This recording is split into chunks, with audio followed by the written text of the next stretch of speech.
It was a crisp winter's evening. I couldn't wait to finish work and head down to the beach. I was hoping for a big winter bass, but anything would be very welcome. I set up in a favourite swim of mine, blah blah blah, and so on and so forth. You get the idea. Yes, it was another attempt to make a winter evening session look filmic, cinematic and appealing.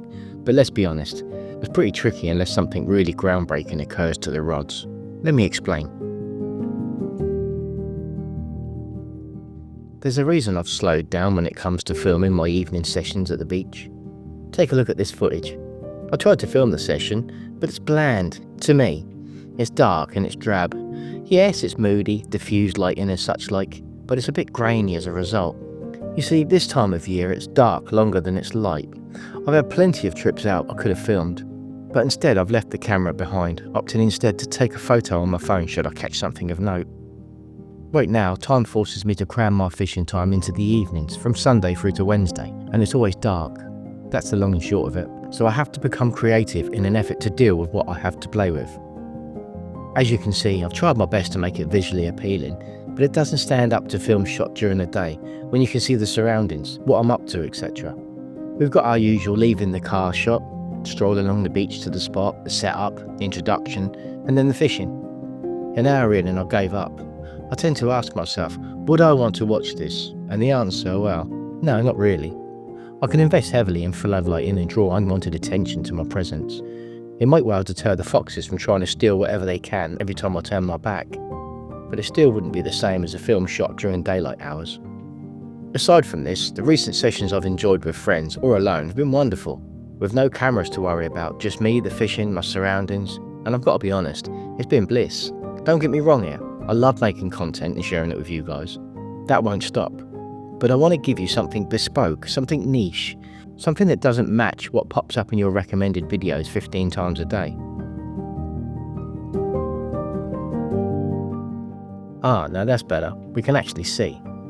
I popped into Lock, Stock and Tackle on the way to the beach to grab a few wraps of fresh black lug, a killer bait for today's target, dabs. It's always great bait from Lock, Stock. A quick call before leaving secured 3 wraps of the finest bait around. I pulled into the car park somewhere around 5 hours before high tide. I like fishing for dabs at low water, while there's no flow and before the whiting and other species come in with a flood.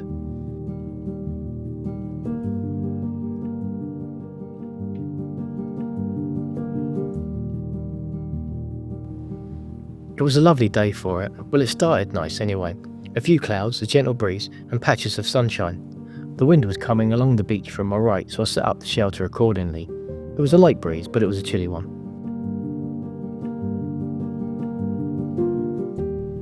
As you can see here, I fashioned some handles for the sides of my box, just pieces of rope and some legging. They'll make it so much easier to lift it, a modification I'm really pleased with.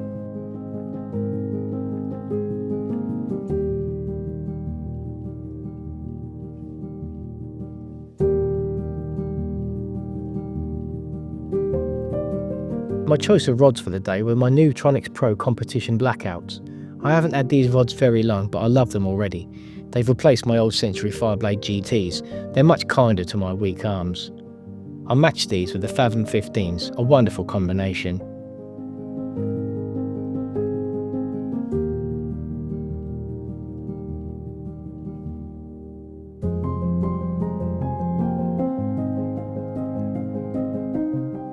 I went about setting up camp, arranged everything how I like it, and began baiting up. The black lug was spot on. I opted for half a worm on a size 4 hook. They were 2 hook rigs, being a combination of a loop rig for distance and a simple 1 up 1 down for closer in. I whipped the worms a little just to make them harder to remove. If the whiting showed up, they can strip hooks in seconds.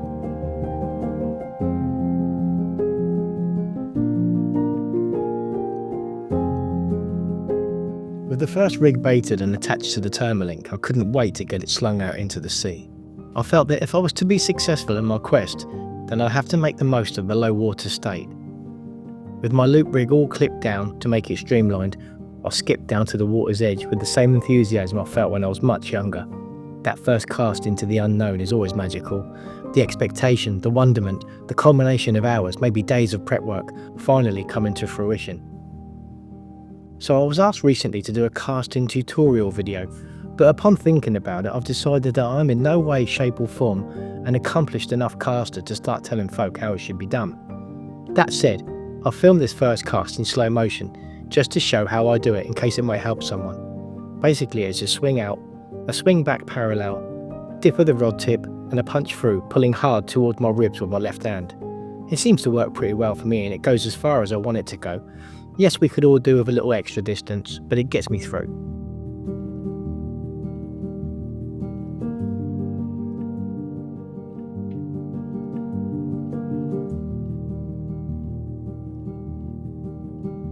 With the first rod out, I quickly went about setting up the second.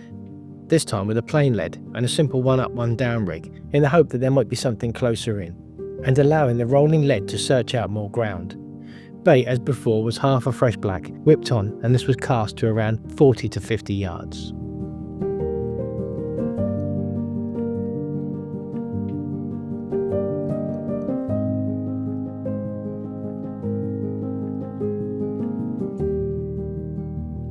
Now it was time to sit back and relax, enjoy a coffee, my surroundings, and wait 20 or so minutes before winding in the first rod and freshening up the hook baits. That was the plan, to fish to the clock. Yes, I'd see the bites, but I wanted them to develop, plus I was using 2 hooks, so maybe, just maybe, there was a chance of a double shot. But let's not get ahead of ourselves. This was the Solent, during the day, and in winter, and it doesn't have the greatest track record.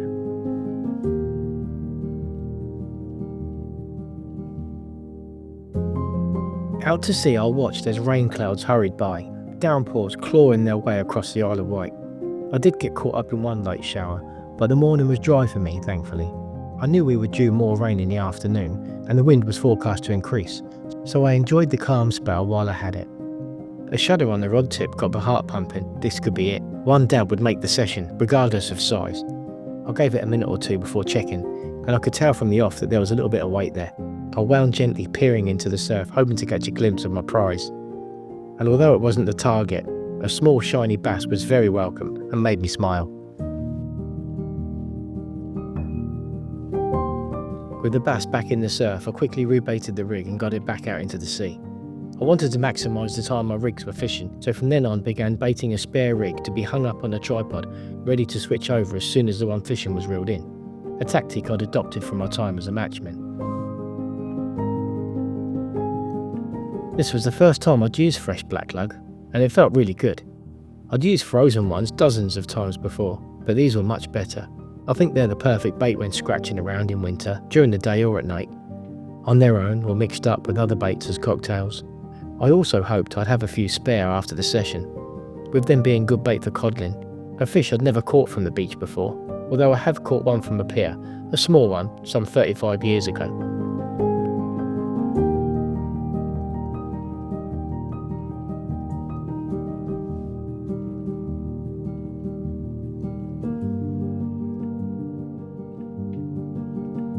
I meticulously fished to the clock, winding in, attaching a fresh rig, casting out, baiting up the old rig and so on, repeating the process. If I was going to catch a dab, it was going to come from a level of hard work, although I wanted to chill out as well, so I had to find a balance between the two. As I've said before, the first part of the day was glorious, and as expected there were plenty of folk using the beach, some walking dogs, some just walking. Seagulls flew low across the water, and large flocks of sanderlings gathered along the shoreline. Over on a nearby building, hordes of pigeons jostled for position, taking off for a flyby every now and again, only to pitch once again upon the roof after a brief flight.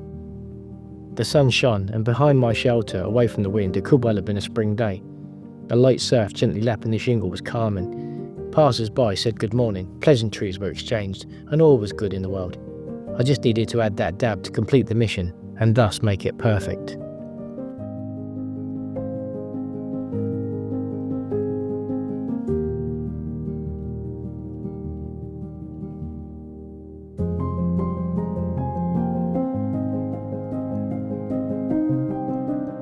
About an hour in and I got the feeling that the close-in rod wasn't working for me. I couldn't get the line as tight as I wanted to with the plain lead, and the rattles that I'd had so far had come to the clip-down rig cast further out. I sacked off the one up, one down and fished loop rigs on both rods from then on, having a baited loop rig spare on the tripod ready to go. I could still drop one short should I wish to, but I wanted that bend in the rod tip to remain in touch with what was going on. The rods were an absolute joy, so much better suited to me than the Centuries. Forgiving in the cast, light in the tip for those bites from small fish, and extremely light. I'd say, for me anyway, they're just about the perfect rod.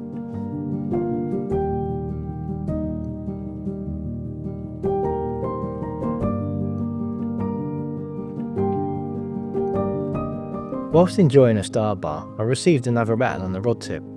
I finished my snack and wound down, hoping to feel some weight. I wound in once again slowly. Whatever was on was small, but I felt sure something was there. Gingerly I teased it towards me, and once more a shiny and very energetic shoalie was beached, gently unhooked and released back to the sea. 2 fish in and I was feeling good. I just prayed that the next one would be somewhat flatter.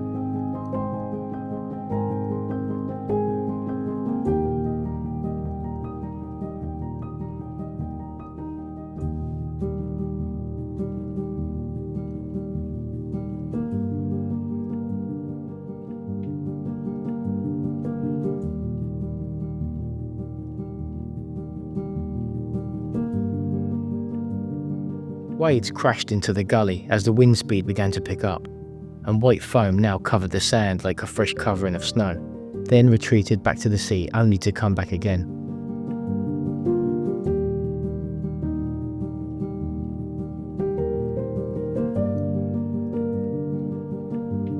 I can sit on the beach and watch the surf for hours, along with the many boats that use the Solent on a daily basis, but I had a job to do, so I needed to concentrate as much as possible.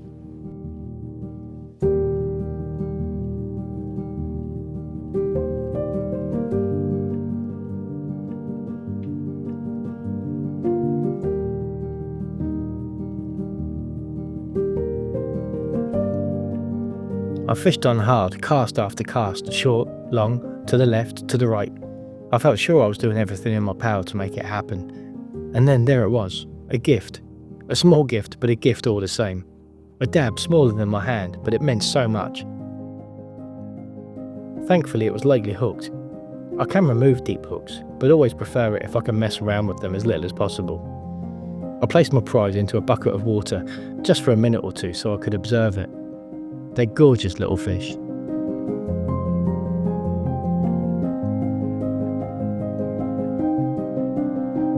After releasing the dab back to the water, I quickly set about getting the rod back out and the spare rig baited. Time was getting on. I started around 10 AM. It was approaching lunchtime already, and high water was shortly after 2. I'd have to be leaving at around 3 as I needed to collect James from school. I still had plenty of time left though, and soon went from wondering if I'd catch one to wondering if I could catch 2. My little bait tray is something I've recently acquired, and I love it. It's perfect for baiting up on, and as it's a tray, my elastic and tools don't fall off the edges. Plus it was only about £8 from Amazon, and that was for 2 of them. Something I'd highly recommend.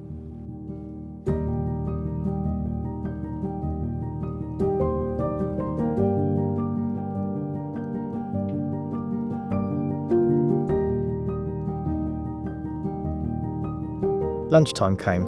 I didn't bring much with me, but a bag of crisps and a coffee would see me through. It's something I tend to neglect when fishing alone. I'll try next year though to be more organised and maybe prepare myself something more substantial on the 4 to 5 hour trips.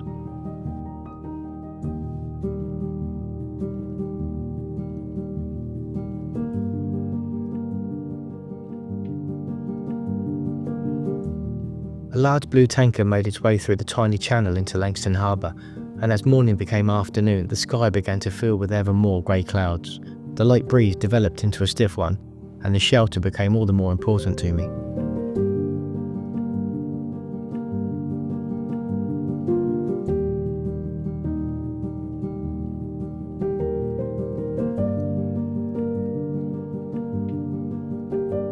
And there it was, dab number 2, waving around in the wind like a tiny kite. But size mattered not. I caught my desired species twice. This one was slightly bigger than the last one. I'd guess the first one was around 18 centimetres, and this one was closer to 20, maybe a little bit more. My personal best is 25 centimetres, which I'm quite proud of. As much as I love dabs, I've really not caught that many of them before. Usually I'd catch the odd one by accident, so it was great to be catching them by design.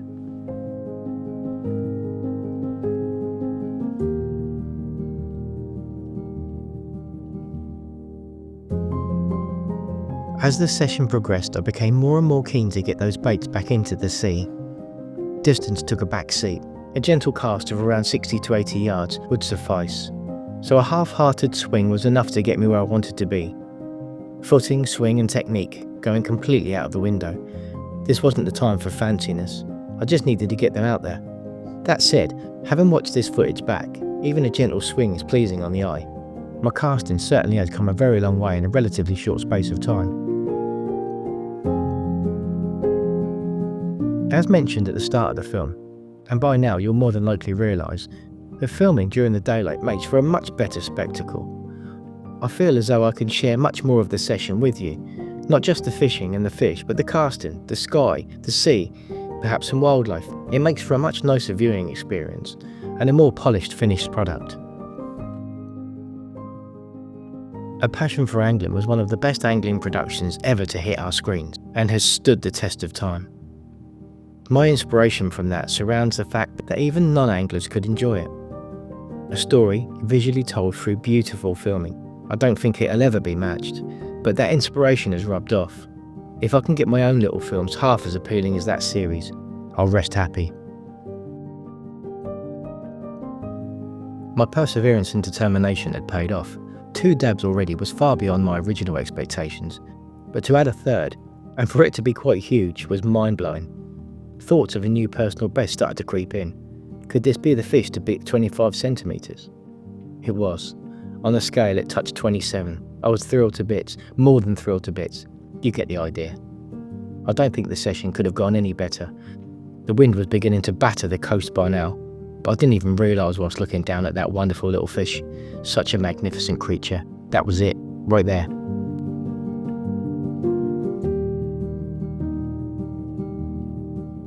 High tide had been and gone. The day that started quite pleasant was now howling. Rain was on the way, and after such an incredible result on the fishing front, I couldn't wait to get packed up, collect James from school, and bend his ear about it all the way home.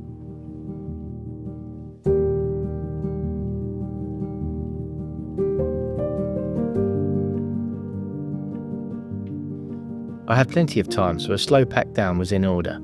I like packing down this way as it allows me to pack down properly, put everything back where it should be, clean the rigs, put the reels back in their cases. All these little things help me to prepare the kit for the next trip. And the next trip? Well, I have near on a couple of weeks off work now. Of course it's Christmas, which means I need to spend time with the family, but I have no doubt I'll find a spare evening or two, maybe even another day session. I have some of that wonderful black lug left over, almost 2 wraps, so let's see if we can put that to good use. Merry Christmas everyone, and a Happy New Year. We'll see you in the next one.